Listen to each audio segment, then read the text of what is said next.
연일 사상 최고치를 경신해 가던 한국과 미국 증시에 새로운 복병이 대두됐습니다. 빠른 백신 보급으로 잡혀가던 코로나 사태가 지금 인도발 델타 변이 바이러스로 새로운 국면을 맞고 있고, 여기에 미중 간의 마찰 역시 세계 3차 대전이 우려될 정도로 전방위 국면으로 확대가 되고 있는 양상이죠. 이렇다 보니까 새롭게 등장한 양대 복병이 현재 진행 중인 6월 FOMC 페드 회의에 테이퍼링 논의를 늦출 수 있다라는 시각도 함께 나오고 있습니다. 오늘은 이 사안에 대해서 종합적인 판단 들어볼 예정인데요. 한국경제신문의 한상춘 논설위원과 함께하겠습니다. 안녕하십니까? 네, 안녕하십니까? 이 시간에도 6월 연준 회의가 진행되고 있지만 오늘 뉴욕 증시에서는 새로운 변수가 등장하지 않았습니까? 네, 먼저 그 전 앵커인데 네. 질문부터 좀 여쭙겠습니다. 우리가 보통 미국의 경제 지표, 월별 경제 지표는 시장이 출발하기 전에 대부분 다 발표하고요. 그렇죠. 그다음에 기업들의 실적은 시장이 끝난 후에 발표합니다. 네. 왜 그럴까 하는 이 측면을 좀 이렇게 여쭙고 싶고요. 그다음에 오늘 그 페드 회의가 시작했습니다. 예. 과거에는 페드 회의가 시작되면 그 스타트라는 표현을 썼는데 이번에는 킥오프라는 단어를 썼습니다. 왜 그럴까 하는 이 측면을 좀 여쭤봐야겠는데요. 사실은 그 오늘 지금 네. 이렇게 웃으시는 거 보니까 제가 대답을 좀 가름하겠습니다. 우리가 미국의 월별 지표가 무슨 엇갈린다, 시장이 이렇게 서로가 그 지수에 영향을 미친다 이런 거는 월별 지표가 바로 시장에 출발하기 전에 발표하니까 네. 시장에 한꺼번에 묻혀서 나오는 겁니다.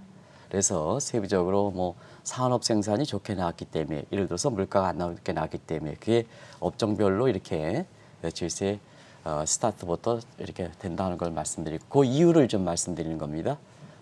미국의 그 SEC라든가 이런 데에서 보면 지수율을 그렇게 그리고 기업들의 실적은 증시의 그 본질적인 부분 아니겠습니까? 네. 그리고 대형 업체들은 장중에 이렇게 딱 하면 변동이 오늘 너무 그 커지죠. 변동이 너무 커지게 됐죠. 그렇죠. 그래서 장외 시장이 끝나고 발표한다 하는 걸 말씀드리겠습니다.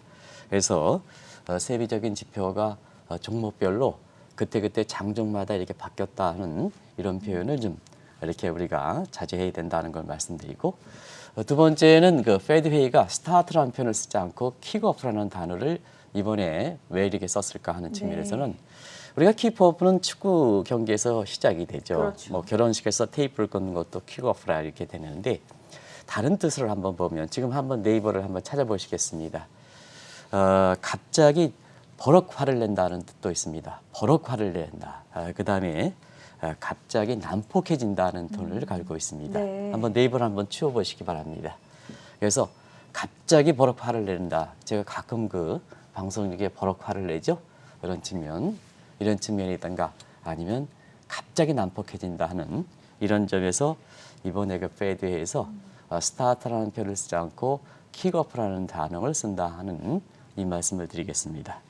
그런 과정이 오늘 장중 흐름을 이렇게 바꿔놨다 이렇게 됐습니다. 일단은 투자는 지금 상황보다도 사실 그 투자는 미래이기 때문에 미래에 나올 수 있는 호재라든가 악재에 민감하게 반응할 수밖에 없죠. 그런 측면에서 인도의 그 델타 바이러스 코로나 문제가 증시에 새롭게 복병으로 됐습니다. 이건 인도에서 만약에 이 문제로 그 제한됐다면 한국 증시라든가 미국 증시에 영향을 받지 않을 겁니다.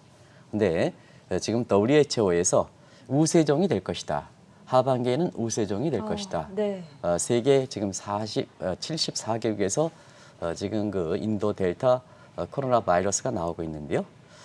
작년 그 3월에 팬데믹을 선언한 것과 마찬가지로 팬데믹 선언 전에 우세종이라 이렇게 될 경우에는 팬데믹이 될 때는 사실 하반기에 증시에서 상당 부분 영향을 미칠 수 있지 않느냐 하는 이런 쪽이 월가에서 오늘 보면 3대 지수를 이렇게 끌어내리는 요인 중에 크게 작용했다 이렇게 보게 됐고요. 또 한 가지는 지금 뭐 세계적으로 지금 굉장히 큰 관심사죠. G7과 나토 정상회담을 통해서 바이든 대통령이 지금 유럽을 순방하고 있습니다는 미중 간의 마찰이 전방위적으로 일어나는 것. 네. 지금 아마 신문에 보면 오늘 신문에도 아주 크게 다루고 있습니다. 이렇게 이것이 세계의 외신들을 그 전부 장식하고 있는데요. 이 흐름이 너무 증시 쪽에 초점이 되다 보니까 이 문제를 다루지 않는 시각들이 있어요. 이런 문제가 미중 간의 그 마찰과 그다음에 세계 경제라든가 세계 군사라든가 정치 질서를 상당히 변화 가능성이 있기 때문에 이 문제가 증시에서 월가에서 새롭게 관심사로 되고 있다 이렇게 보겠습니다. 그러다 보니까 벌써부터 오늘 그 킥오프된 페드 회의에서 테이퍼링 논의가 좀 이런 문제를 고려한다면 고려할 가능성이 적긴 합니다는 월가에서는 이런 두 가지 문제가 워낙 비이슈이기 때문에 좀 테이퍼링 논의를 좀 지연시켜야 되지 않느냐 하는 이 측면이고 두 번째는 우리도 이제 이 문제를 좀 말씀드렸습니다는 기업과 경기라든가 매크로 사이드의 경제 성장률 대비되죠. 기업들의 실적도 올해 2분기가 정점이 될 것이다. 2분기가 정점이 되면 사실 투자하는 미래라는 관점에서 보면은 주가가 좀 하락되게 되죠. 이런 측면이 오늘 3대 지수를 끌어내렸다 이렇게 보이겠습니다. 아무래도 이 대목은 지금 월가에서 하반기에 새롭게 복병이 될 수 있는 양대 변수로 이렇게 나오고 있습니다는 한국 증시에도 이렇게 영향을 받을 가능성이 높기 때문에 물론 한국 증시뿐만 아니라 전 세계적으로 네. 영향을 받을 수 있겠죠. 인도 코로나 바이러스 문제에 우세정되고 팬데믹 되면 역시 세계 증시에 영향을 받는 거고 그다음에 지금 미중 간의 전방이 마찰은 세계 증시에 영향을 받는 거다 이렇게 보시면 되겠습니다. 인도의 변이 코로나 바이러스 문제는 좀 더 지켜볼 필요가 있겠지만 당장 급한 것은 미국과 중국의 마찰이 3차 세계대전이 우려될 만큼 정말 전방위적인 마찰로 극화되는 것이 아닌가 이런 부분 아니겠습니까? 네, 3차 세계대전 얘기는 해리 키신저 외교의 달인이라 그러죠. 그다음에 더더구나 1970년대 등소평 이런 시절에 있었을 때 닉슨 대통령이 있을 때 미중 간 마찰이 굉장히 격화되는 상태에서 빙봉 얘기를 통해서 마찰을 줄여줬던 그렇죠. 대표적인 지역이기 때문에 최근에 그 세계에서 보면 미중 간 마찰이 심화되는 상태에서 해리 키신저가 2년 전에 예고됐던 세계 그 3차 대전 이런 얘기가 지금 다시 한번 그 부각될 정도로 지금 아주 긴박한 상황이다 이렇게 됐습니다. 그런 과정에서 사실 지금의 미국의 바이든 정부의 대외적인 그 정책은 이번에 G7이라든가 경제 문제죠. 그다음에 나토 정상회담을 통해서 정치 군사적 측면이 그대로 드러나고 있는데요. 예. 미국은 대내 문제가 대외적으로 이렇게 나오는 겁니다. 그런 차원에서 지난 1월 22일 날 출범했던 바이든 정부가 지금 5개월 정도 맡고 있는데요. 사실상 어떻게 대내 정책을 이루어지고 이것이 지금 G7과 나토 정상회담으로 연결될까 하는 것을 보겠습니다. 바이든 정부가 5개월 동안 많은 정책을 취했습니다는 이렇게 딱 되죠. 두 가지 단어, back, 돌아왔다. 그다음에 대외적으로는 차이나 이것을 요약된다 이렇게 됐습니다. 그런 과정에서 대내적으로 아메리칸 is back이라는 이런 측면에서 의회에 점령당했던 트럼프 퀴즈에서 점령당했던 민주주의 복원을 우선적으로 하고 대선 과정에서 바이든과 트럼프 국가를 하는 미국이 유나이티드 스테이트 아메리카 아닙니까? 그래서 그렇죠. 합중국 정신을 복원시키는 그 복원의 매개에서 코로나 백신을 빠르게 보게 해주는 것이 미국의 합중국 정신을 복원시키는 데 결정적 기여를 하고 있다. 이렇게 이제 보시면 되겠습니다. 이게 이제 대내 정책의 요인이다. 이걸 바탕으로 해서 바이든 대통령의 그 지지 기반이 확실하게 단계 확실하다 보니까 내부에서 뿜어낼 수 있는 힘이 있으니까 이거를 대외적으로 가져가는 겁니다. 이게 이번에 유럽 선방을 통해서 G7 나토 정상회담 이렇게 해서 같이 나왔다 이렇게 됐습니다. 똑같이 우리도 한번 그 점검해 드렸습니다는 Build Back Better World에서 B3W라고 그러죠. 네. 요약해서 B3W 공식 용어가 됐는데요. 여기에 back이라는 거 있죠. back. 세계에 좀 더 이렇게 좋은 세계를 되살리기 위해서 어떻게 트럼프 퀴즈와 그동안 국수주의 보호주의에 의해서 훼손됐던 세계를 다시 한번 좋은 세계로 이렇게 백시키겠다 하는 것이 지금의 G7과 그다음에 사실 그 나토 정상회담에서 나왔다 이렇게 보이겠습니다. 세부적 내용은 항상 말씀드리는 지금은 세계가 하나이기 때문에 네이션 투 네이션이 아닙니다. 항상 말씀드립니다. 컨트리 투 컨트리 아니라 피봇 스테이트, 피봇입니다. 그러면 네트워크가 되는 거죠. 그런 측면에서 G7 복원시키고 대서양 동맹 네트워크 복원 통해서 유럽 전통적인 동맹시키고 복원시키고 그다음에 여기에 에코노믹 파트너십 네트워크를 통해서 아시아, 인도, 일본, 호주, 경우에 따라서는 호주 이렇게 해서 연결을 복원시키는 그대로 이번에 나타났죠. 우리도 한번 말씀드렸습니다는. 그래서 이 경제 문제에 대해서는 세부적으로 좀 나중에 이제 보겠습니다는 이런 것을 바탕으로 해서 충격적인 것은 네. 나토 정상회담이 브레슬에서 있었습니다. 근데 여기서 중국을 겨냥한 신전략 개념. 그동안 이제 전략 개념이라는 표현은 중국을 이렇게 포함시키지 않았습니다는 이번에는 공식적으로 중국의 이렇게 구조적 문제를 들어서 중국을 전략 개념에 포함시키는 개념으로 됐습니다. 이런 과정에서 자연스럽게 북한 문제가 나왔죠. 북한 문제에 대해서는 CD보다 지금 트럼프 정부 때는 CVIA, 이 군사 문제 전문가는 제가 아니기 때문에 나중에 표로 드리겠습니다. 네. 더 강력한 CVID인데 이걸 구별을 하는 표를 한번 보여드리겠습니다. 어제 문화일보에서 정확히 이렇게 나왔는데요. 이 표를 좀 준비해 주십사 했는데요. 이걸 보겠습니다. 현재 우리나라는 문재인 정부는 CD 정도로 이렇게 알고 있다 이렇게 보여졌습니다. 여기 나온 거 보면 저는 네. 정치군사 전문가는 아닙니다. 여기 정치군사 전문가가 이렇게 한 개념을 그대로 얘기하겠습니다. 아마추어 관점에서 그냥 전문가 의견을 그대로 받아들이겠습니다. 그리고 트럼프 정부 때는 CVI 이렇게 해서 FFVD 이렇게 해서 이렇게 자발적으로 포기를 하는 정도인데 CVID 이번에 되는 것은 사실 이렇게 서방 선진 7개국 경우에 따라서는 나토의 회원국들이 사실 북한에 대해서 굉장히 엄하게 우리가 보통 마세나르 체제의 강력한 정도의 사실 핵무기 문제에 대해서 완전히 걷어내는 이런 쪽의 모습이다 이렇게 보겠습니다. 이렇게 하는데도 불구하고 사실 또 국제적으로 보면 이렇게 나토 정상회담의 회원국들이 네. 굉장히 CD 대비해서 CVI 대비해서 CVA 대비해서 CVID로 이렇게 강하게 밀어보는데 문재인 대통령께서는 오스트리아인가 어디 방문하면서 북한에 대해서 이렇게 백신을 주겠다. 그러면 이제 두 가지 문점이죠. 하나는 그러면 백신을 줄 정도로 한국이 백신 생산국인가? 이건 이제 가장 중요하죠. 남한테 받아가지고 준다 그러면 그거는 외교가 아니죠. 어느 측면에서 우리 국민들도 지금 아스트라제네카라든가 이게 부족해서 미리 통보를 받고 지금 취소 사정이 있지 않습니까? 이런 측면에서 국제적으로 한번 캐셔를 그리는 상태이고 우리가 백신을 생산하는 국가는 그렇게 얘기할 수 있다 합니다는 남한테 받아가지고 지난번에 한미 정상회담에서도 백신 얘기를 할 만큼 자 백신을 뒤늦게 받아가지고 이렇게 북한에 대해서 이렇게 하는데 그게 나토 정상회담에서 CVID에서 강하게 북한을 조이고 있는 상태에서 이런 얘기했던 것이 굉장히 좀 그렇다 이렇게 됐습니다. 그래서 국제적으로 좀 이런 부분에 대해서 이렇게 좀 평가 좀 내달라 하는 이런 쪽의 외신 기자들도 있다 이렇게 됐습니다. 그리고 또 한 가지는 이거는 꼭 좀 지적해야 될 것 같습니다.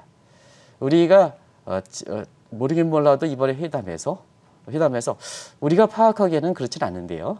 이렇게 우리나라에서 보면 G7 플러스 이렇게 정상회담 이렇게 보면 사진이 나오면 그 기록입니다.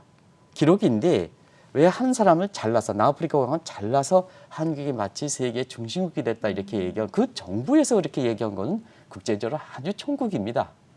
이거는 뭐 천국이야 합니다. 우리 위상을 부각시키기 전에 국제적으로 망신살입니다.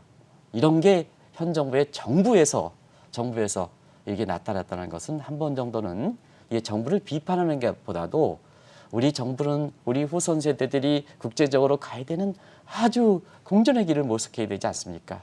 이게 사실상 G7 플러스 10 회담에서 이런 것이 나타날 수 있다는 것은 사실 우리가 한 번 정도는 반성이 되지 않겠느냐 하는 생각이 듭니다. 공교롭게도 오늘 이렇게 G7 이렇게 회담에서 이렇게 참여하시는 모습인데요. 문재인 대통령의 얼굴 사진 좀 한번 비춰보시죠. 이쪽에 문재인 대통령 얼굴 사진, 그다음에 보리스 존슨, 그리고 이제 이렇게 바이든 대통령인데요. 한번 양쪽 문재인 대통령의 얼굴 사진이 안 나타난 것 같아요. 이쪽에 안 나타난 것 같아요. 그래서 얼굴 사진 한번 정도 좀 잘 그 얼굴 표세형을 잘 좀 보시기 바랍니다. 그런 것이 이제 근데 비춰주지 않는 것 같아요. 그래서 네, 그렇습니다. 지금 화면이 좀 어려운 것 같아요. 어려운 것 같아요. 네. 네네. 그래서 그런 쪽에 아마 우리 PD께서도 그런 분위기를 잘해서 이렇게 문재인 대통령의 얼굴 사진이 딱 이렇게 했는데요. 기술적으로 좀 안 되는 것 같습니다. 그럴 정도로 한국경제TV에서는 철저하게 국제 분위기를 준비해서 이렇게 배경화면도 놓고 있다는 걸 말씀드리겠습니다. 오늘 기술적으로 좀 그걸 비춰주지 않아서 좀 아쉬운 대목이 있다 이렇게 부탁드립니다. 아무래도 경제적으로 중국과의 경제 패권 다툼이 이제는 첨단 기술 쪽으로 옮겨지고 있는 상황입니다. 몇 년 전만 하더라도 외신에서는 트레이드 월이라고 했었는데 네네. 이제는 확실히 테크 월이라는 단어가 많이 보이거든요. 네. 반도체 패권을 놓고도 점입 가경으로 확대되고 있지 않습니까? 확실히 지금 전 앵커께서 잘 지적한 것 같습니다. 네. 트럼프 정부 때는 일반적으로 미개 통상법 201조 시리즈에서 보복 관세, 지금 그렇죠. 말씀하신 트레이드 워라 하는데요. 지금은 테크놀로지 워라 그리고 이렇게 표시하고 있습니다. 그래서 여기에 새로운 용어들도 많죠. 테크 웨펀이다. 나중에 설명돼서 테크래시다 이렇게 해서 새로운 용어들도 많이 나오고 있다 이렇게 보겠습니다. 이런 과정에서 지금 자 이렇게 미중 간의 미래 국부 싸움에 해당되는 첨단 기술 전쟁은 시간이 가면 갈수록 범위가 좀 넓혀지고 있습니다. 우리가 이 문제를 한번 다룰 때는 대체로 보면 전기차, 우주항공 이런 부분이었었죠. 네. 근데 지금은 5G가 아니라 6G까지 이렇게 가고 있는 상태고요. 무엇보다도 기후환경 변화 관련해서 중국과 그다음에 미국 간의 원전 문제 가지고 지금 미래 첨단의 에너지 관련된 국가 관련돼 있다 해서 원전 싸움도 이렇게 벌어지는 것도 굉장히 큰 이슈다. 이런 변화를 잊지 못하고 현 정부 들어서 탈원전 하다 보니까 결국 미중 간의 원전 싸움으로 가는 이런 상태에서 한국이 자 국제적으로 동떨어지는 시각도 있지 않느냐. 그게 나중에 굉장히 큰 문제가 될 겁니다. 어쨌든 지금 이렇게 보면 자 지금 가시적인 문제에서 이렇게 보면 범위가 확대되는 가운데 가장 마찰이 일어났던 것이 전기차, 그다음에 우주항공 분야죠. 전기차 관련해서 뭐 시청자 여러분 아시겠습니다는 테슬라 문제죠. 그래서 시진핑 정부 입장에서는 전기차 육성하는 측면에서 정면으로 미국과 충돌이 내린 상태에서 중국 내에 테슬라 판매를 좀 하지 말아라. 중국과 관련돼 있는 사람들을 보유라든가 뭐 이렇게 해서 이런 것을 전부 금지하는 조치를 내렸었죠. 그러다 보니까 한국의 서학개미, 지금은 이제 현명하신 서학개미분들 중에서는 테슬라를 전부 처분했습니다는 아직도 테슬라가 지금 서학개미들에 많이 갔지 않습니까? 네. 이런 과정에서 이런 것이 한국의 서학개미들의 테슬라 주가에 영향을 받아서 재산 손실로 이어지고 있다는 얘기입니다. 큰 분야가 그런 과정이 아시겠습니다는 테슬라의 중국 내 판매 부진 소식에 인해서 테슬라 주가가 880달러까지 가다가 600달러, 물론 다른 요인이 있습니다는 600달러까지 가는 이런 모습에 영향을 받고 있다고 보겠습니다. 그리고 우리 입장에서도 가장 중요한 것이 이제 반도체 굵기 문제죠. 굵기라는 표현은 시청자 여러분 아시겠습니까? 굵기라는 표현은 이렇게 중국이 가장 먼저의 전용물이거든요. 네. 근데 오죽했으면 바이든 대통령 정부 입장에서도 미국판 반도체 굵기 이렇게 하고 있지 않습니까? 근데 굵기가 반도체만 있는 게 아니고 지금은 사실 앞서 말씀드린 같이 바이오라든가 그다음에 원전 문제라든가 이런 문제에 종합적으로 확대하는 이런 움직임을 보이고 있다고 보겠습니다.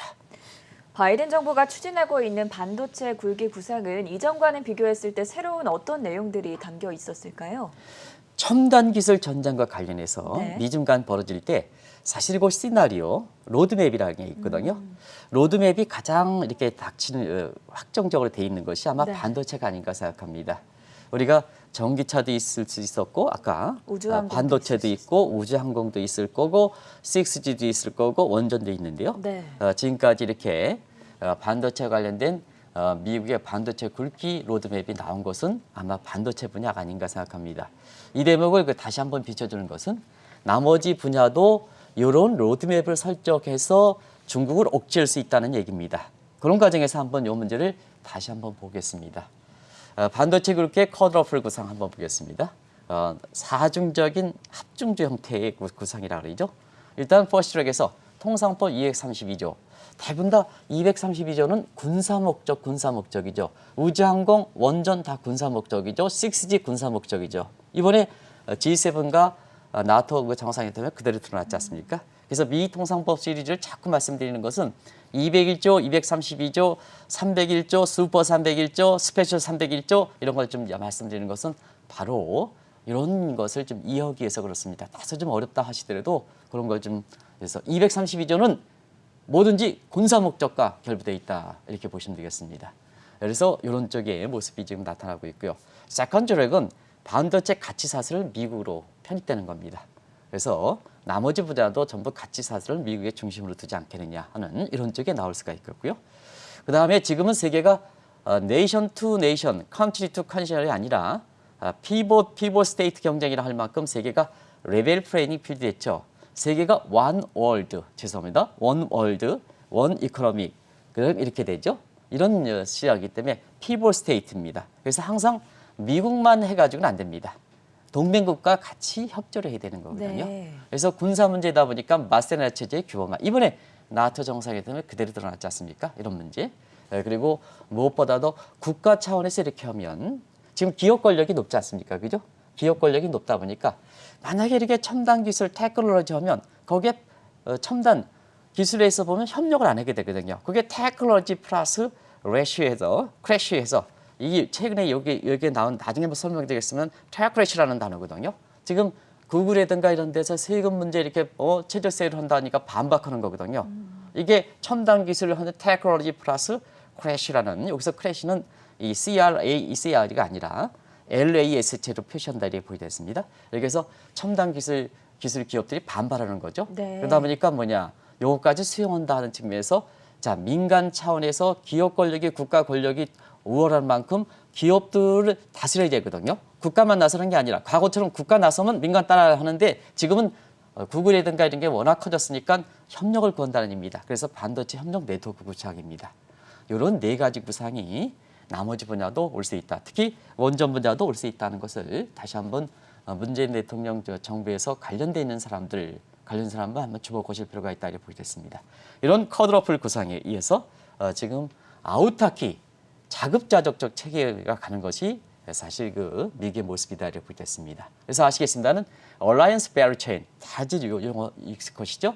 그래서 이제 미국은 자 고부가가치인 설계 능력뿐만 아니라 과거에는 제조 능력은 대만과 한국에 남겼는데 자 하나 가지고 현대차를 못 만드니까 자 비용이 무슨 문제냐 하나 가지고 현대차를 못 만드는데 다 들어와라. 그래서 현대차 지금 반도체를 만든다는 거 아니겠습니까? 그런 것이 시사점입니다. 현대차도 하나 가지고 못 만드니까 4달러 가지고 어떻게 전체적으로 현대차의 역사를 이렇게 해놓은 것을 못 만들면 안 되지 않느냐. 그래서 현대차도 다른 데 반도체 맡기는 것보다는 어떠냐 내가 하겠다는 거 아니에요. 이게 아우타키다 이렇게 보여졌습니다. 다 그런 흐름들을 말씀해 드리는 겁니다. 전체적 주가가 뭐 오늘 뭐가 올랐다 뭐 올랐다 이게보다도 이런 흐름 속에서 다 이렇게 본다 이렇게 보여졌습니다.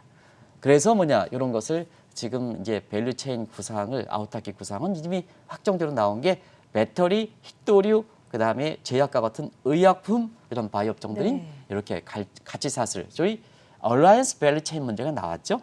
이런 것이 원전 문제라든가 6G 문제라든가 이런 쪽으로 확대해서 이것이 대외적으로 나선다는 걸 말씀드립니다. 이게 로드맵이 구체적으로 나온 게 반도체이기 때문에 나머지 분야도 이렇게 확대한다 이렇게 보겠습니다. 그럼 대내적으로 넘어가서 대내적으로 볼 때는 바이든 정부가 추진하고 있는 인프라 확충안이 현재 의회와 절충안을 마련하고 있는 상황이거든요. 현재 상황, 전개 상황은 어떻습니까? 우리가 또 이제 한번 말씀드렸습니다는 대규모 경기 부양책이 이제 의회 통과해서 이제 추진하고 있죠. 네. 근데 이제 나머지 사실 그 물리적인 그 인프라 확충 계획, 그다음에 사회적인 인프라 확충 계획 이렇게 해서 사실 이 계획을 의회하고 이렇게 해서 서로 협력하고 있지 않습니까? 규모 자체로 보면 난항이 되죠. 왜냐하면 맨 처음에 그 물류 인프라 같은 경우는 2조 2천억에서 지금 1조 달러로 좀 떨어져 있고 그 하당은 또 거꾸로 올려서 5조에서 지금 9,670 해서 거의 합의점에 도달하는데 네. 사실은 지금 미국에서 이렇게 보면 인프라 확충 계획은 그것이 물류 차원이든 교육 인프라 같은 이런 사회 인프라든 간에 사실상 사실상 국가 개조 산업에 해당된다 이렇게 보여졌습니다. 이 과정에서 국가 개조 산업과 관련해서 제가 이름은 정확히 말씀드리지 못하겠습니다는 예일대에 소속되는 탈북 학생이 미국도 자 예일대에서 보면 예일대 학위를 따려면 예일대 이렇게 해서 자유로운 학문보다는 예일대의 교수님의 충족을 해가지고 뭐 어쩌고해서 그렇게 해서 예일대 속에 포함되어 있는 이렇게 그 구미에 맞춰야 된다. 북한도 그렇지 않다. 이렇게 해가지고 굉장히 충격적인 얘기를 해서 아마 된 겁니다. 그걸 벗어나야 창의롭고 자유로움이 있지 않습니까? 네. 그런 과정에서 국가 개조 산업을 하는데요. 자, 국가 개조 산업이 인프라 확충 계획이다 이렇게 됐습니다. 그래서 인프라 확충 계획에 가지고 지금 나오는 이런 문제들은 아마 시청자 여러분 잘 아실 거로 이렇게 봅니다. 근데 문제는 이번에 G7 정상회담을 통해서 자, 이 인프라 확충 계획을 중국의 1대1로에 이렇게 겨냥하는 범세계적인 인프라 합충망으로 확대시켰죠. 그 과정을 한번 보겠습니다. 그게 이제 아마 새롭게 되는 상황이기 때문에 자, 미국의 내부 문제가 지금 대기적으로도 지금 이렇게 국가 간에 연계시키고 있는 것이 이번에 G7 회담과 관련해서 나왔다 이렇게 보겠습니다. 인프라 확충을 두고 범국민적인 협조를 구하기 위해서 바이든 정부가 약간 의도적으로 중국의 추격을 인용을 하지 않았나 이런 평가들도 나오는데 이 부분은 어떻게 보십니까? 우리가 보면 인프라 확충 계획이 굉장히 대규모 크다. 네. 대규모 크다. 그러면 이제 미국 내의 문제라면 자, 양당 체제에서 민주당과 공화당의 양당 체제에서 갭이 많았을 때 2조 2천, 그다음에 공화당이 처음 얘기할 땐 5천. 예. 갭이 많다. 어떤 분들은 미국의 타협적인 현실을 볼 때는 맨 처음에 언급할 때는 이것이 의회 통과가 어렵다. 무슨 통과가 어렵느냐? 합의가 된다. 물로 웨이브가 된다. 한번 방송에서 그렇게 네네. 말씀드린 적이 있습니다. 그런 측면에서 양당이 협력 과정에서 자, 민주당의 공화당 입장에서는 2조 2천억의 근접하는 이런 쪽에 합의 사항을 공화당으로 받아 합의는 됩니다. 이 캐스 보스가 저기 막 이렇게 그 부통령이죠. 민주당에 있기 때문에 네. 합의는 됩니다. 그런 현실을 모르고 갭이 많기 때문에 통과가 어렵다 이렇게 방송에서 진단해 주는 사람이 있는데 그건 잘못된 거다. 합의는 된다. 근데 협상이란 건 뭐냐? 협상이라는 것은 자, 민주당 입장에서는 2조 2천억에 가까운 것을 많이 이끌어내야 되고 공화당 입장에서는 반대당 혜택이님에 적게 이끌어내야 되지 않습니까? 그렇게 되가. 근데 결렬되면 양쪽이 정치적 부담이 있는 거죠. 합의는 시킵니다. 그런 과정에서 가장 집권당인 민주당 입장에서는 이 2조 2천억에 근접하는 자금의 그 규모를 이끌 때에는 항상 뭐냐 대외 관계가 연계시키는 거죠. 그렇죠. 왜냐 대외 관계의 주도권은 바이든 정부 집권당이 있는 거죠. 그런 측면에서 그때 당시에도 양당 간의 갭이 있는 문제는 미국 내의 문제만 아니다. 이게 뭐냐 인프라 확충 계획이 미국 내의 문제만 아니다. 근데 세계적으로 1대1로 계획이라든가 이런 게 대비시키면 자 집권당인 민주당 입장에서 그 규모를 크게 가져갈 수 있는 겁니다. 그런 예상들이 이번에 G7 정상회담에서 그때 나왔죠. 네. 그래서 다들 아시겠습니다는 중국의 그 추격이다. 아까 정치 군사적 측면에서 이제는 중국이 구조적으로 문제다. 그래서 나토에 있어서 신전략 개념, 중국을 직접적으로 겨냥하는 전략 개념을 바이든 대통령이 구상을 해서 제안해서 이것이 이제 구체화되는 작업을 아마 할 겁니다. 올해 11월 달에 유엔 기후환경 변화든가 이런 협상을 통해서 구체적으로 나타나지 않겠느냐 하는 측면이고 경우에 따라서는 유엔데이 협상에서도 아마 개괄적인 모습들이 나올 거로 이렇게 보고 있습니다. 그리고 그것이 경제적 측면에서는 인프라 확충 계획으로 나오는 거다 이렇게 됐습니다. 그런 측면에서 시청자 여러분 아시겠습니다는 중국이 1대1로 계획을 통해서 남방으로는 남방의 저쪽에 옛날에 이렇게 누군가요? 그 남방으로 이렇게 하는 그 뭔가 저개발 국가. 그다음에 사실 신실크로드 그다음 네. 남방의 해상 개척과 장무쉽게 이렇게 되는 사람인데 옛날에 아주 한나라 시대인가 어떤 게 될 겁니다. 그리고 서역에 이렇게 서역 개발의 그 개념을 도입했던 것이 1대1로 계획 아니겠습니까? 그래서 인프라 확충 계획인데 여기에 인프라 확충 계획의 정면을 받아서 자 미국 내 인프라 확충 계획을 이번에 뭐냐 동맹 국가들이 같이 가자는 네. 것이 아시겠습니다는 중국의 견제 일환으로 이렇게 인프라 확충 계획의 G7 플러스 10 이게 인프라 확충 계획이다 이렇게 됐습니다. 근데 이 장면에서도 인프라 확충 계획에 한국이 이제 공식적으로 입장을 문재인 대통령이 얘기하지 않고 있습니다.